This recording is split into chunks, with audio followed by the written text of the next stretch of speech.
In this video, I'm going to teach you how to add hymns to our song database on Easy Worship. So first open up Easy Worship, navigate to the Song tab, and come on down to this plus symbol, or you can right click and hit New Song. But if you hit this plus, it'll automatically start the song editing process. In this video, we're going to be adding hymn 547, which is the Lamb. So up here, we'll type the title, the Lamb. Next, we're going to select the theme because this is going to dictate how the song will look. So click on this drop down arrow, hover over more themes, and it should automatically have songs selected. If not, you can hit this drop down and choose songs. And we're going to scroll all the way to the bottom because we're looking for a specific theme. This is the same theme for all of our traditional worship songs. It's called TW for traditional worship songs, and it's centered, meaning that the lyrics are going to be in the center of the screen. Click on this and it will load the theme. Next, we're going to click on the slides tab because this is how we're actually going to edit the slides. The layout of traditional worship hymns, all the lyrics are going to appear in this blue box, and then down below that we have the hymnal number. Click in this box, we have LSB, and we'll put number 547. And let's duplicate this slide. Now on the first two slides, we display the hymnal number, but on the third slide, we take that away. We figure that by this time, if they haven't opened up their hymnal, they're probably not going to. So rather than having it be a distraction, we're just going to delete it. So you'll notice I'm on the third slide and I deleted the hymnal number because we don't need it anymore. If you go back to the very first slide, whenever we have a song, the first slide is always blank. So we're going to delete these lyrics. That's just for transitioning purposes. The only thing that should appear on the first slide is the page number. So go to slide number 2, and this will actually be the very first slide that we will edit. But below that, slide number 3, I'm going to go ahead and duplicate this slide a whole bunch of times. So I've duplicated it once. Right now I'm holding the shift button on my keyboard, and I'm going to select this slide again, and I'm going to hit duplicate again. So now it's duplicated 2 more times. So again, I'm going to click the last one, hold shift, get number 3, duplicate, and I'm just going to keep doing this a couple more times until I get a bunch of slides. It will just make it a lot easier later on. Let's do one more time. I'm holding down shift and I hit duplicate. So now we have a bunch of slides that we can edit, and all the ones we duplicated don't have the page number, which is just what we want. So now you're ready to actually start entering in the lyrics of the song. So I'm going to go ahead and start doing this, and I'll pause at different moments when it's relevant.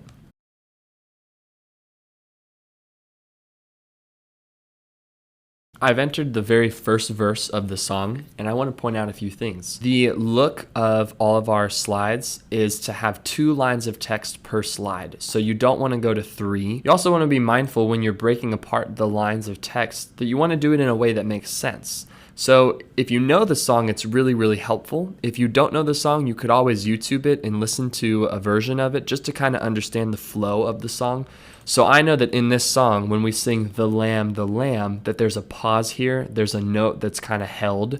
So that's a really good place to do a line break and to start the next line of text. Because while people are singing this song and lingering on this word, their eyes can start going down to the next line. So you want to make these flow as best as you possibly can on a slide that has a single line of text, just like this one.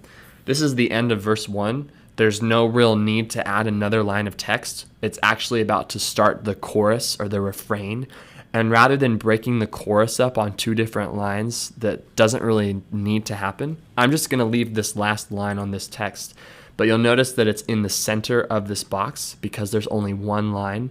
But remember, we do 2 lines. So anytime you have a single line of text and you don't need to add another one, just hit enter, because now there's 2 lines of text. This always keeps the beginning line in the same spot. Also want to mention that in the hymnal, there is a lot of punctuation that's used. We don't use punctuation in our lyric projection. It's just not necessary. So take out punctuation whenever you see it. Another thing to remember, when you're entering in the lyrics from the hymnal uses a lot of punctuation. There's question marks, there's commas, there's hyphens in between words.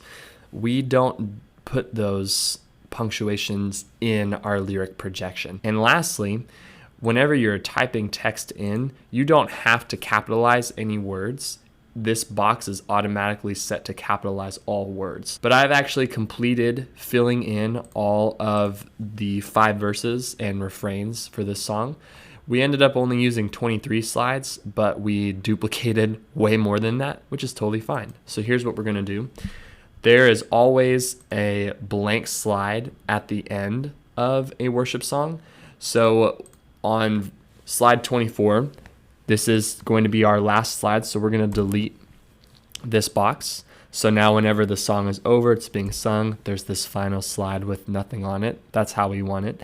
So I'll select 25, and I'm going to scroll all the way to the bottom. Here's 34, the last slide. I'm going to hold Shift to select them all, and then just hit Delete. So now you have everything on there. So this looks great. I've gone through and I've spell checked. Everything looks really good. Next thing I'm going to do is come over to the Words tab, and we need to actually label everything in here, because sometimes when we do a song from a hymnal, we might not sing every verse, and it's really difficult if you're projecting these for the person on video team to jump in between verses if they don't know where they are. So the way that we can help them out is to actually add where all these different sections are. So this Words tab is just a different way to view the slides. So you'll notice there's a number 1 in a picture. So this is corresponding to slide 1. We can add a label, and then here's where the actual text would be. So if you look at slide 2, here's the lamb, oh Father, where's the sacrifice? So here's the actual text right there. So in the label section, for the very first slide, our blank slide, we're going to call this intro.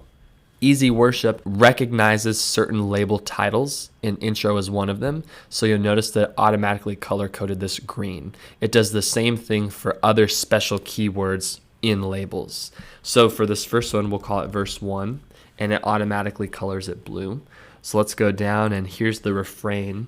Easy Worship does not recognize the word refrain, so we'll just call it chorus, and it will color it purple.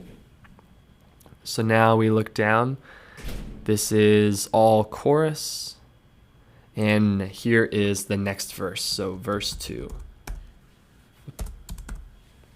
And I'm going to go ahead and continue to do this for the rest of the song.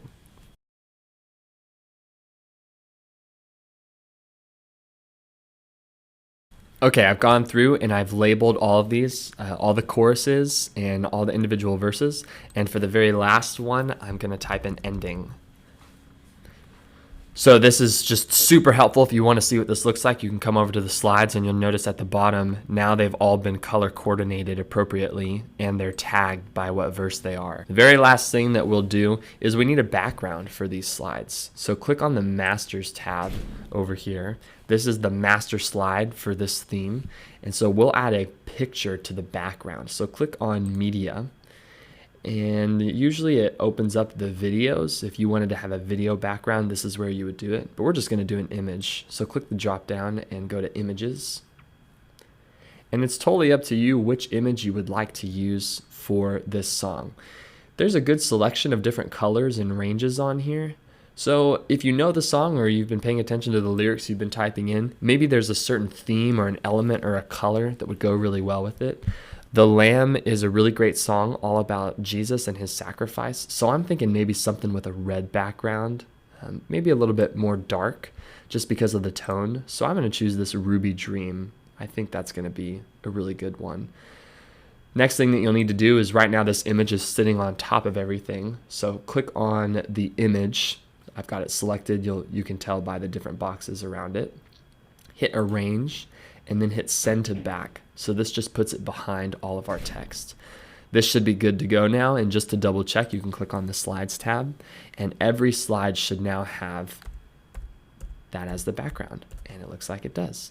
So you've entered in the text, you've labeled all the different sections, you've added a background image, you've put the title in the top. This looks really good and ready to go, so the last thing you do is hit OK. that song has been added to the song database. You can see it right here. Over here on the left side, you'll see collections and a drop-down arrow. And contemporary worship and traditional worship, if you would, take the lamb and drag it and just drop it over traditional worship. This just makes it really easy for sorting purposes. If we ever need to see all the traditional worship songs at once, we can come over here and see it, and you're all done.